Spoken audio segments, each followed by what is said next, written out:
I'm Tony Perkins, and this is More Than a Game, the podcast that takes you beyond the box score and tells the Arizona sports stories you've never heard.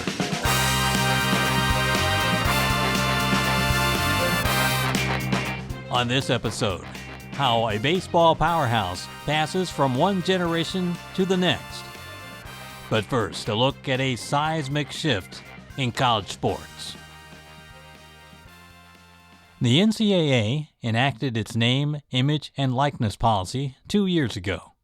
Some of the top players signed massive endorsement deals with national brands right away. Others reached agreements with regional and local businesses. Dollar figures are not always announced, but it's clear student athletes in almost every state and in a wide range of different sports have taken advantage of the plan to receive financial compensation for their efforts. The University of Arizona hosted figures from college sports in Washington, D.C. earlier this month to discuss this rapidly changing aspect of the activity and how its impact could change everything we know about amateur athletics. U of A women's basketball player Maya Innaji is thinking long-term. Because I am actually studying medicine after I play professionally in basketball. I do want to become a doctor. And the NCAA's Name, Image, and Likeness Policy, or NIL, came along at exactly the right time. For Innaji, it's all about new financial opportunities and more.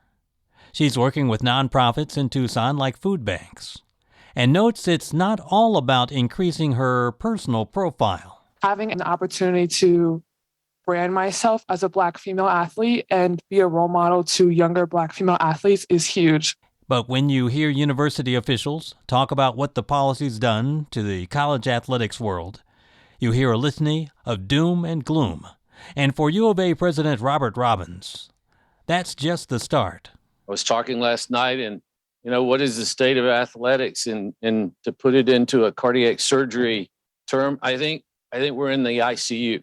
Although NIL deals have opened doors to new possibilities for student athletes, they have also introduced a level of instability for collegiate sports that's unmatched in its history. Yes. Oh, my goodness. The extra point blocked.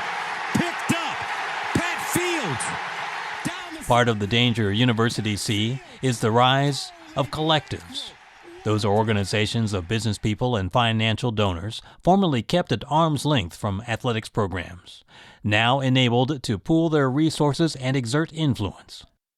Collectives distribute hundreds of thousands of dollars to athletes for what look like NIL endorsements and appearance fees. And players understand if one school can't offer enough money for his or her talents, there's another one that probably will.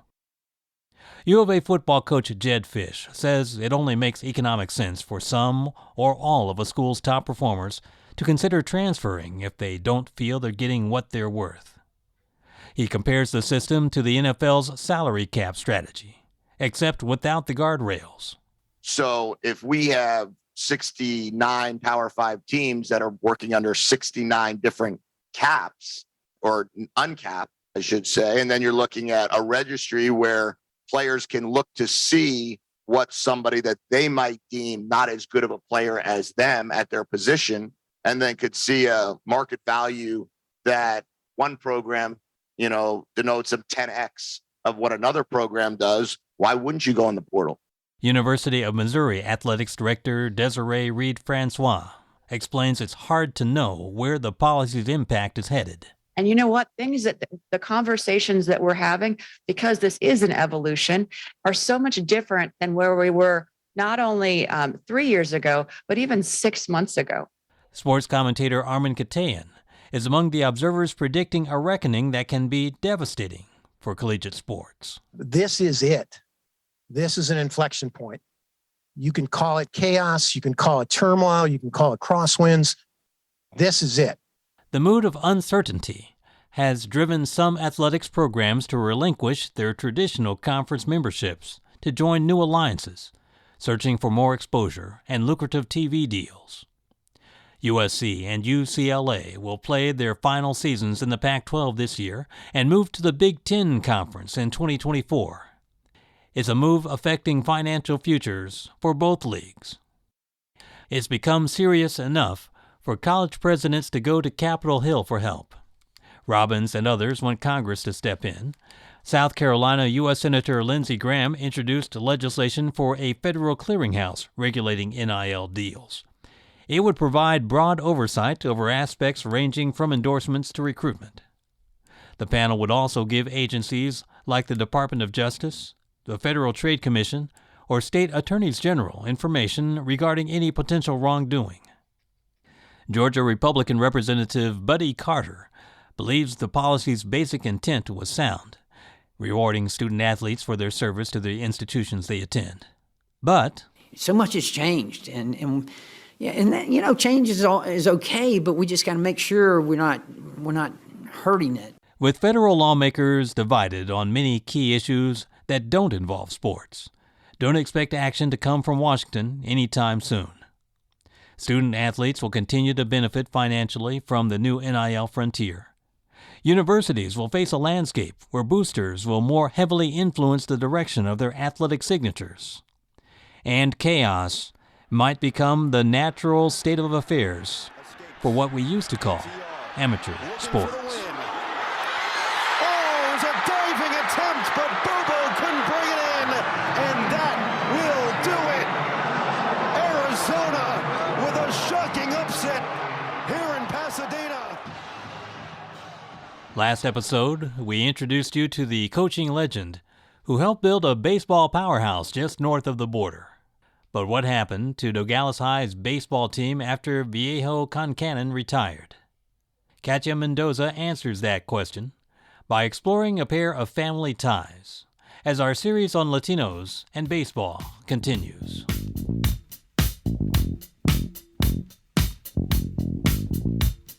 After Viejo's reign, a new era of Nogales baseball was born.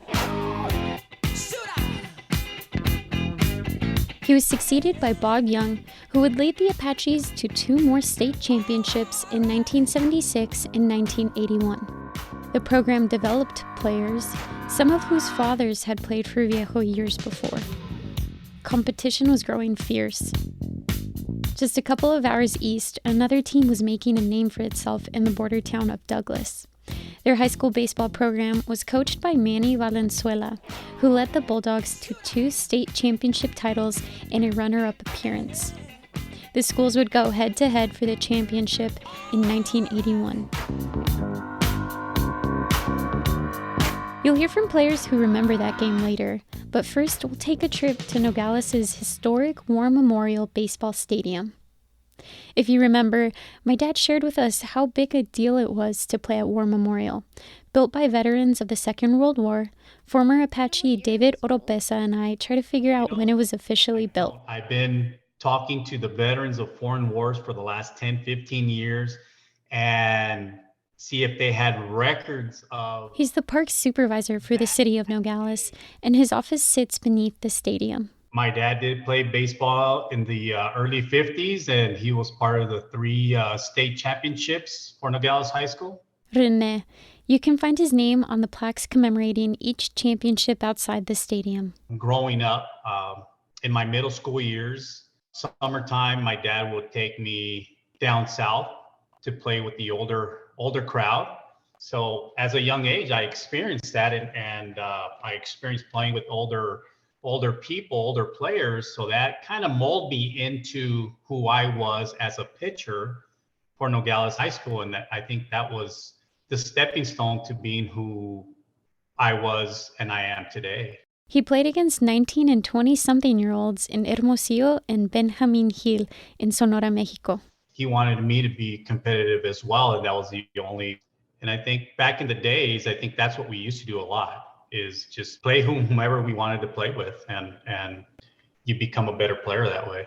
David and his cousin Gil Heredia grew up playing sandlot baseball together. He lived on the west side of town, which is by the hospital, and I lived by, I would say, in the east. We'll put it on the east side. It was very interesting. It was fun, and people don't realize and don't believe us, but it was sandlot. We had a group of kids or a group of players that we would get on our bikes and bike to his land, we call it, and we played against them, and then the following weekend they would come and play in our field.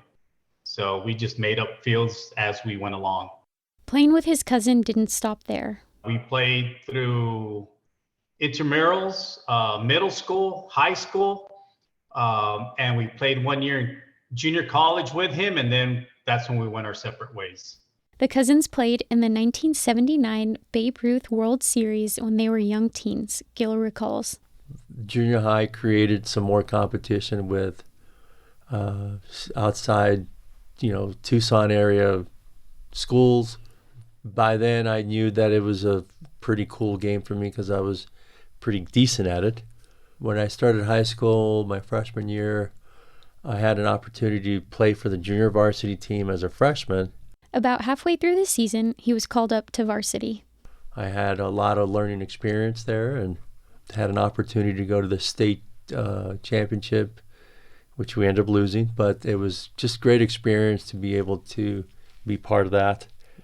My sophomore year, we were fortunate enough to win the state championship for the Nogales High School, which was back in 1981. Both cousins pitched in the championship game.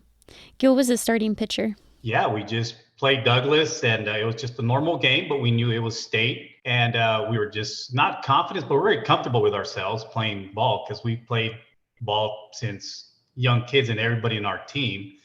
And it was very comfortable and very inviting. And we just playing at a younger age with older players, that molded me to be who I was as a freshman playing against seniors. And that helped me a lot. The nervousness just never came in. I played center field, and I remember he absolutely had a brilliant game, and we beat Douglas, and Douglas had a really good team. Louis was part of their team. Gil is talking about former Bulldog Louis Varela, who you'll hear from next week. He was their all-star pitcher, shortstop. He was just a really good athlete. Words were exchanged. I don't know if they were bad words. I mean, I remember it's just a good rivalry.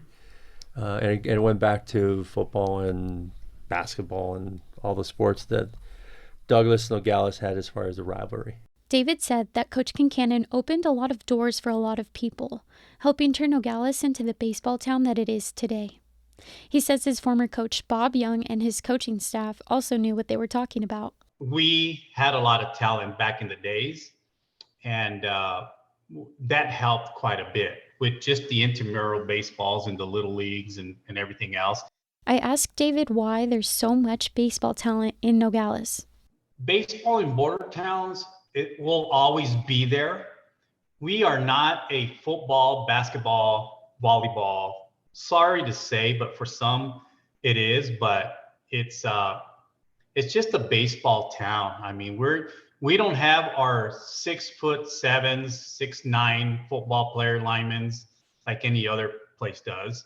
We're a small town, and not too many student athletes come out. So there's just a handful of players, and the parents are taking the initiative and trying to make their kids to become somebody that they want them to become, become student athletes and move forward. David and Gil played together at Pima Community College under the legendary coach Rich Alday, who established the junior college's baseball program and took it to a National Junior College Athletic Association baseball championship. What came next for Gil was the University of Arizona. His cousin David would go on to play for the University of Alabama and was later drafted by the Montreal Expos for a short run, until an injury cut his career short. After my freshman year in Pima, I got drafted in the supplementary draft in the first round, and I started seeing dollar signs. I started seeing opportunities, saying I don't need to go to school. And I remember that evening where the scout said, well, this is what we're going to offer you. And I was just going, wow, and that's a lot of money. I can buy a car. My dad said, this is like, son, you're not going to sign this contract because this is not enough, and you're going to go to school. And my dad was very adamant about that. And he kind of pressed the issue, and he said, yeah, let you think about it. And the scout said, well, I'll give you till tomorrow. And I decided not to sign and continue my college education. But my dad always kind of not force-fed me, but kind of taught me that they can never take away your education, but you're going to stop playing one of these days, regardless. So he taught me that little rule of thumb, saying they can never take away your wisdom and your knowledge. So get educated. In 1985, Gil transferred from Pima to play for the Wildcats, winning a national championship 1 year later in 1986 under Coach Jerry Kendall, who was also known for having a controversial career. Coach Jerry Kendall inspired me in a way that it was pretty unique, especially coming from a border town, coming from a Mexican family culture. Coach Jerry Kendall, believe it or not, had a reputation of saying that he did not recruit Mexicans, he did not recruit African Americans, he didn't recruit Asian. I can go on forever about how people thought of him, but I'll tell you what Coach Jerry Kendall is. He is one of my most inspirational coaches, one of them, because not only did he teach me a little bit about the hard work and discipline, but he introduced a little bit of faith to me. It was a really cool thing to be able to blend my education, the hard work, and some faith, and to be able to grow up to be a good human being. And he inspired that from us. He inspired to get all the hard work to be the best you can be, and he applied that. When people would ask me, I says, so is Coach Kendall like that? And I says, no, absolutely not. What Coach Kendall does is he would try to put the best 9 players out there, regardless of race, regardless of whatever you want to call it. And that was my answer, because there's obviously people that went to the U of A while he was there in his tenure as head coach, and they would tell him, you made a bad choice. And so I made an amazing choice, and it prolonged my career. It gave me the opportunity to expand my horizon. I asked him to tell me about baseball in Southern Arizona in the 1980s. I think that the baseball environment, and I mean, this is a very abstract question, because my personal feel as far as what baseball was is, I think it had like a little history of knowing that baseball players from Southern Arizona who were pretty decent had really good background heritage. That, I mean, there were some really good baseball players that came out of Southern Arizona. I don't know why. Maybe it's because of the weather.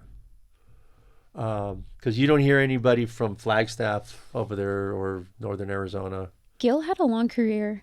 He made his MLB debut in the early 90s with the San Francisco Giants, later being traded to the Montreal Expos and eventually the Texas Rangers, Oakland Athletics, and Chicago White Sox in the early 2000s. Baseball is a year-round thing for kids now, because there's club teams, and that's where you see it evolving, where these kids are now getting bigger, stronger, more specialized. I personally think that there's injury to that. That's why there's probably more injuries now. I don't know what the facts are, but when I was growing up, I think it was more of being inspired as far as 3-sport athlete, getting good at a lot of things. I'm not saying it's wrong. I'm just saying that it's way different now. The community in Nogales is so tight-knit. Kids can start playing together from around the age they can pick up a baseball through their senior year in high school. I asked David and Gil about that chemistry. It's very important to have chemistry as you grow older with a group of kids. Unfortunately, back when we were growing up, we didn't have the travel ball. We just had sandlot baseball in the weekends when it was baseball season, because obviously we would play Little League after that. Gil still works in the baseball industry. He helps the Los Angeles Angels with their minor league spring training in Phoenix. We talked about the current Nogales High School coaching staff, the Favelas. Oscar was one of my coaches. He was one of my football coaches and baseball coaches and a basketball coach.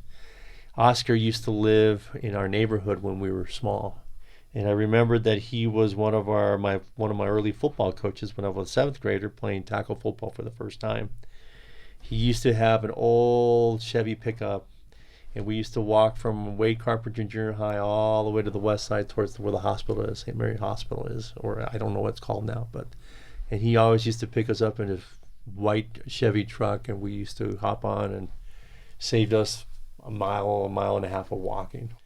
Those memories that come back to me with talking with people about the favelas and Oscar and OJ, and it's just amazing how things evolve, how small this world is, and how many people know each other on this history.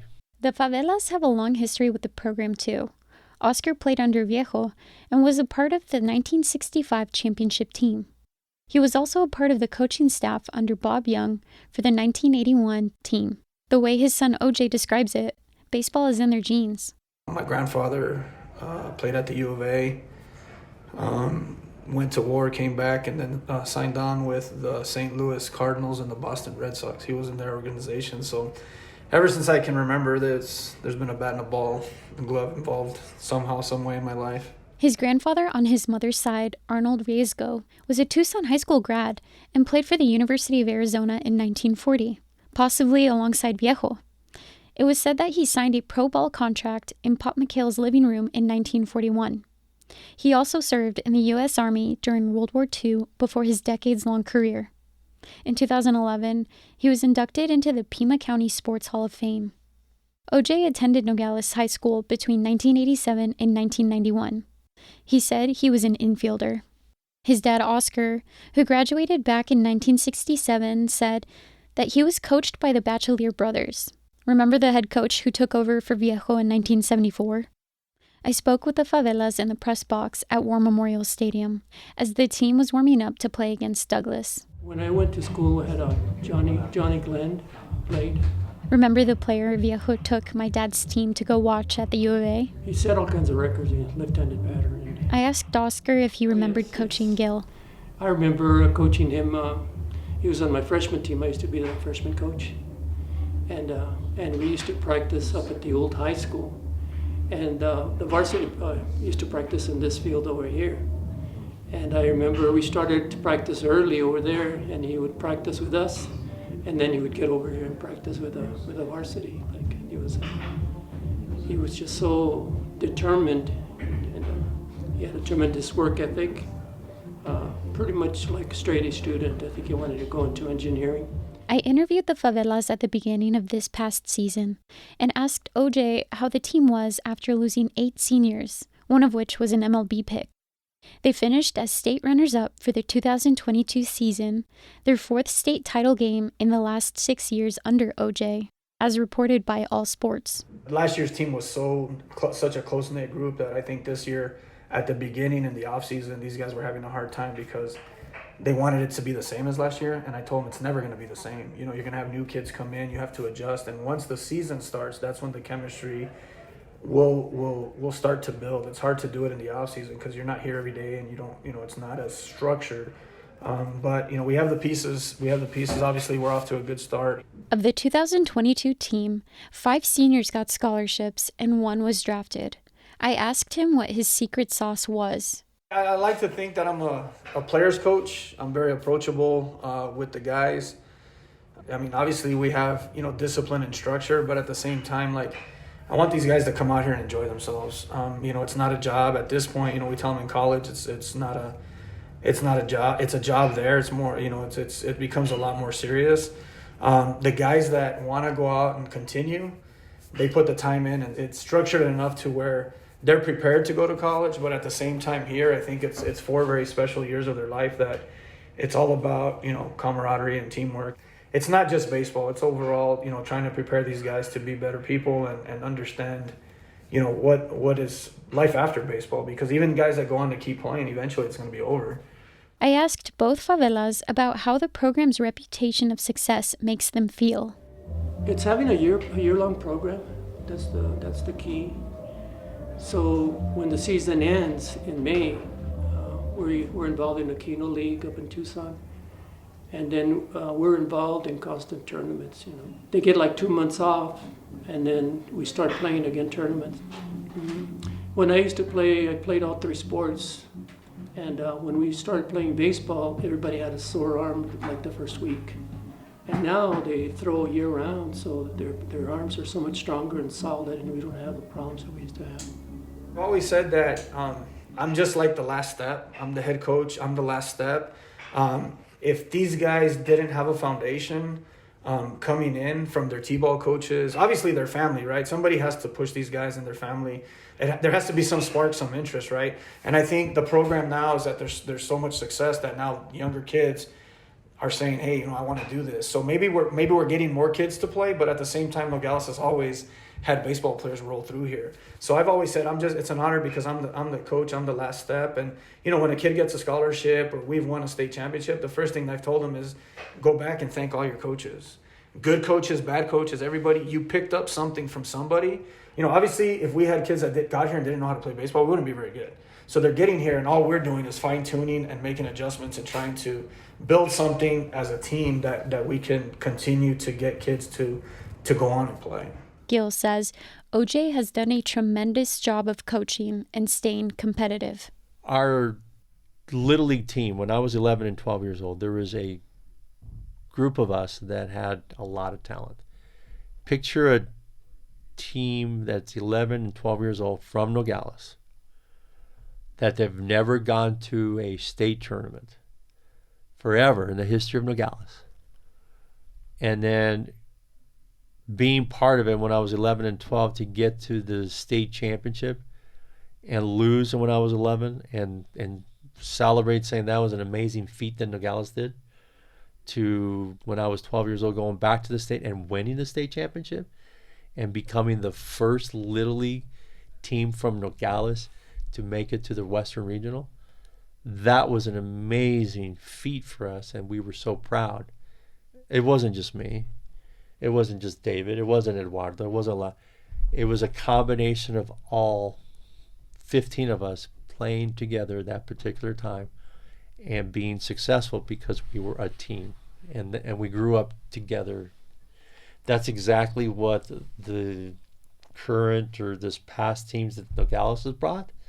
These kids have really done a lot. They've done exactly what we done, but think about these kids that have been specializing in club teams, even more integral playing together, and now it's showing as far as how they're playing in high school. That's exactly, I think, one of the biggest ingredients that OJ would say is these kids have been playing together for such a long time that it just makes it that much better for us to have success. I asked Gil, out of all the teams he's played for, which was his favorite? I would go probably to the roots of my whole thing and pick that 12-year-old team that we had, because that's what started and trampoline the whole aspect of championship teams. David said he never expected any of this. I never did open up these doors and say, I am going to be a Major League Baseball player. That never came or crossed my mind at all growing up, because we never talked about it. Even talking with my cousin Gil, we never talked about becoming Major League Baseball players or anything else. We were just very fortunate and very happy to be playing sandlot baseball in high school and college ball. That's all we wanted. And just that's was our nature, and we never thought about anything higher than that. The Nogales High School baseball program is multi-generational.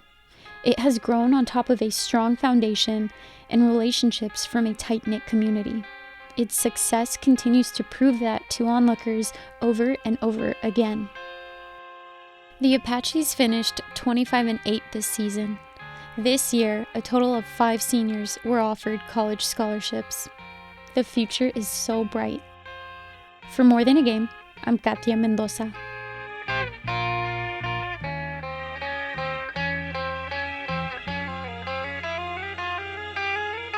And that's it for this episode of More Than a Game. We're taking next week off, but we'll be back with the second half of our season in 2 weeks. The show is produced and mixed by Zach Ziegler. Our news director is Christopher Conover. Our logo was designed by A.C. Swedberg. Thanks to our marketing team for their help in launching this podcast. This show is part of the AZPM podcast family. You can find all of our podcasts, news, and video productions at azpm.org. I'm Tony Perkins. See you next time.